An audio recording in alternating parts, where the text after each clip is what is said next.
কারি পাতা গাছের ফুল। কারি পাতা হচ্ছে তরকারিতে দেওয়ার মতো একটি সুগন্ধি পাতা।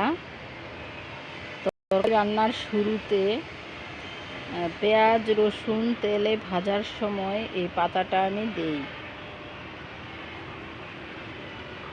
এটা পাতা ব্যবহার করা হলেও ফুলে অসংখ্য ফুল এবং ফুলে প্রচুর সুবাস আছে। ফুলের সুবাস এতই ভালো লাগে যে মনে হয় যে প্রায় কামিনী ফুলের মতো সুবাস।